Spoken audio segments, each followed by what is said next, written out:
ఓం గం గణాధిపతయే నమః. హాయ్ అండి, అందరికీ నమస్కారం. మనం ఈరోజు ఈ వీడియోలో జూన్ 5వ తేదీన దశ పాపహర దశమి. ఇలాంటి రోజు మళ్ళీ సంవత్సరం దాకా తిరిగి రాదు. కనుక మనం ఈరోజు పాటించాల్సిన నియమాలేంటో ఇప్పుడు తెలుసుకుందాము. ఈ దశ పాపహర దశమి నాడు కొన్ని పరిహారాలు పాటించడం ద్వారా మనం జన్మల్లో చేసుకున్న పాపాలన్నీ తొలగిపోయి పట్టిందల్లా బంగారమే అవుతుంది. మీకు ఈ వీడియో కనుక నచ్చినట్లయితే లైక్ చేయండి, షేర్ చేయండి, సబ్స్క్రైబ్ చేసుకోండి. ఈ వీడియో లాస్ట్ వరకు స్కిప్ చేయకుండా చూడండి. Please subscribe me, support me, share me, like me. Thank you for watching. ఈ నెల జూన్ 5వ తేదీన గురువారం నాడు దశ పాపహర దశమి ఏర్పడింది. ఈ దశ పాపహర దశమికి కూడా ఎంతో విశిష్టత ఉంటుంది.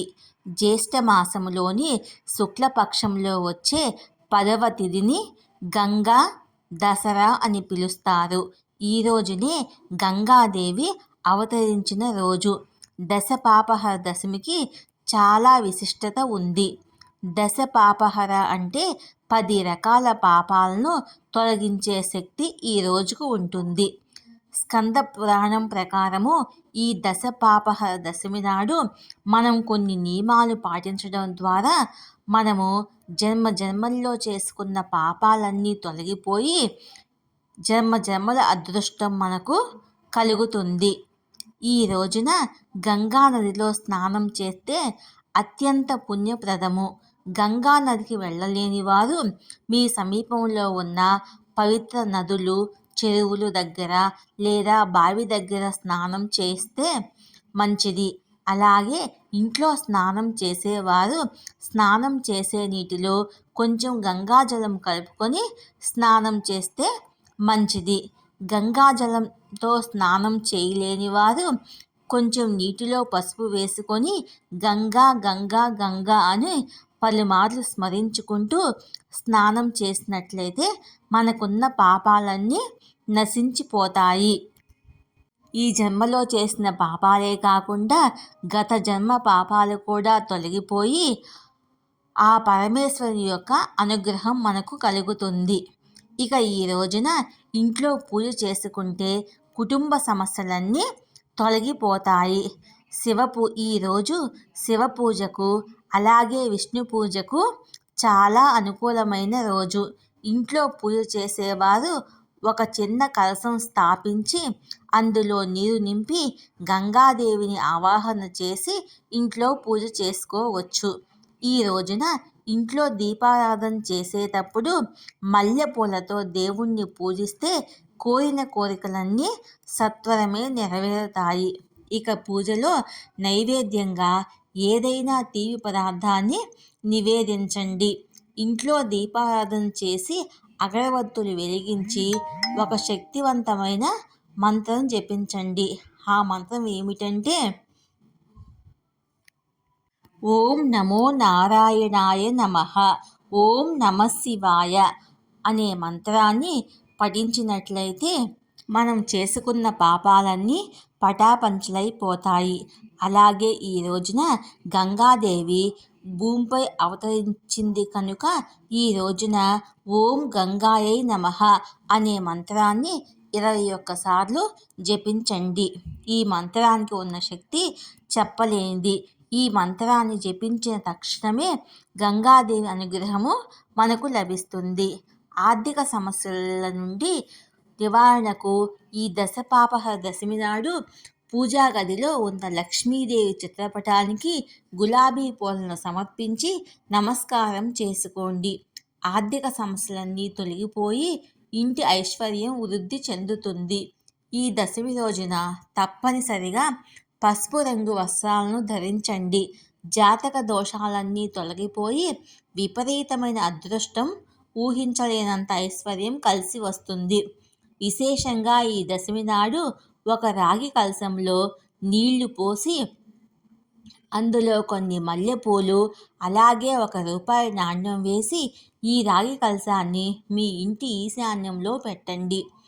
ఈ కలశం ధనాన్ని ఆకర్షించి మీ ఇంటి ఆర్థిక అభివృద్ధి పెరుగుతుంది.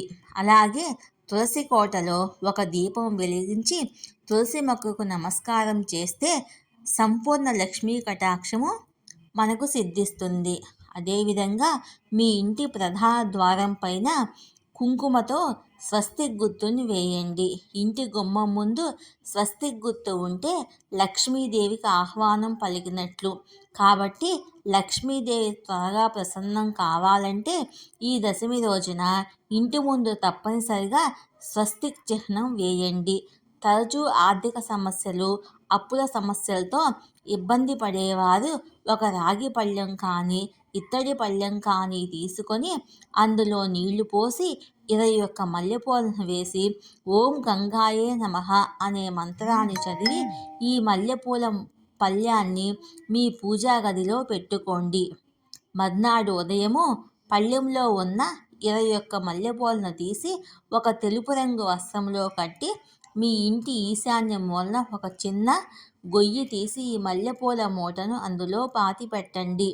ఈ రోజున ఈ ఒక్క పరిహారం చేస్తే విశేషమైన ధనలాభం కలుగుతుంది. అప్పుల సమస్యలు వెంటనే తీరిపోతాయి. ఇది చాలా శక్తివంతమైన పరిహారము. అలాగే ఈ దశమి రోజు తప్పనిసరిగా ఇల్లంతా పసుపు నీళ్లు చల్లుకోవాలి. ఇంటిని తుడిచే నీళ్లలో కల్లుప్పుని వేసి ఇంటిని తుడుచుకోవాలి. దీనివల్ల నెగిటివ్ ఎనర్జీ తొలగిపోయి మీ ఇంట్లోకి పాజిటివ్ ఎనర్జీ ప్రవేశిస్తుంది. అలాగే ఇల్లంతా తప్పనిసరిగా సాంబ్రాణి ధూపం వేయండి. ఇంట్లో ఉన్న చెడు శక్తులు వెళ్ళిపోయి మీ ఇంట్లోకి దైవశక్తులు ప్రవేశిస్తాయి. చాలామంది ఇళ్లకు వాస్తు దోషాలు ఉంటాయి. ఇంటికి వాస్తు దోషాలు ఉంటే ఏ పని చేసినా అస్సలు కలిసి రాదు. ఎల్లప్పుడూ దురదృష్టం వెంటాడుతూ ఉంటుంది. అలాంటి వారు ఈ దశమి రోజున తప్పనిసరిగా ఇంటి గుమ్మానికి నిమ్మకాయలు కట్టండి. నిమ్మకాయలు పార్వతీదేవి స్వరూపము. ఇంటి గుమ్మానికి నిమ్మకాయలు కడితే వాస్తు దోషాలన్నీ తొలగిపోయి మీ కుటుంబానికి అష్టైశ్వర్యాలు చేకూరతాయి. అలాగే ఈ దశమి నాడు పొరపాటున కూడా జుట్టు కత్తిరించడం, గోళ్లు కత్తిరించడం చేయకూడదు.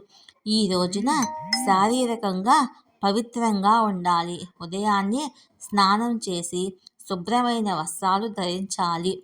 ఈ రోజున మాంసము, మద్యము, ఉల్లి, వెల్లుల్లి వంటి వాటికి దూరంగా ఉండాలి. ఇక విశేషమైన ధనలాభం కోసము పంచముఖి రుద్రాక్షను కానీ అష్టమికి రుద్రాక్షను కానీ ధరించండి. ఆర్థిక సమస్యలన్నీ వెంటనే తీరిపోతాయి. ఈ రుద్రాక్షలను ధరిస్తే శివయ్య ఆశీర్వాదము ఎల్లవేళలా ఉంటుంది. అలాగే మీ కోరికలన్నీ వెంటనే నెరవేరుతాయి. అనవసర ఖర్చులు పెరుగుతూ ఉంటే ఆదాయానికి మించి ఖర్చులు ఏర్పడుతుంటే ఈ దశమి రోజున ఒక ఎరుపు రంగు పర్సు కొని అందులో కొంత డబ్బుని పెట్టుకోండి. ఎరుపు రంగు పర్సును ఉపయోగిస్తే అనవసర ఖర్చులు తగ్గి మీ పర్సులో పుష్కలంగా డబ్బు ఉంటుంది. ఉపవాసం చేసే శక్తి ఉన్నవారు ఈరోజు ఉపవాసం ఉంటే చాలా మంచిది. కటిక ఉపవాసం లేకుండా పండ్లు, పాలు, నీరుని తీసుకోవచ్చు. ఈ రోజున ఎవరితోనూ అబద్ధాలు చెప్పకూడదు. అలాగే ఎవరినీ కించపరచకూడదు. ఈ రోజున దాన ధర్మాలు చేయడం వల్ల విశేషమైన ఫలితాలు వస్తాయి. వస్త్రాలు, ధాన్యం, కూరగాయలు, పండ్లు ఇలాంటి వస్తువులను పేదలకు దానం చేయండి. అన్ని దానాల కంటే జలదానం గొప్పది. కాబట్టి ఈ దశపాపహర దశమి నాడు ఏది చేసినా చేయకపోయినా ఎవరికైనా నీటిని దానం చేయండి. మీ కుటుంబం మొత్తానికి అఖండ రాజయోగం సిద్ధిస్తుంది. ఎక్కడైతే పరిశుభ్రత ఉంటుందో అక్కడ లక్ష్మీదేవి తిష్ట వేసుకొని కూర్చుంటుంది. కాబట్టి దశమి రోజున ఇంట్లో చెత్త లేకుండా శుభ్రంగా ఉంచుకోండి. విశేషంగా పితృదేవతలకు ఈరోజు తర్పణాలు సమర్పిస్తే మీ పూర్వీకులకు శాంతి లభిస్తుంది. పురాణాల ప్రకారము భగీరథుడు తీవ్ర తపస్సు చేసి ఈ రోజున గంగాదేవిని భూమికి తీసుకొని వచ్చాడు. Please subscribe me.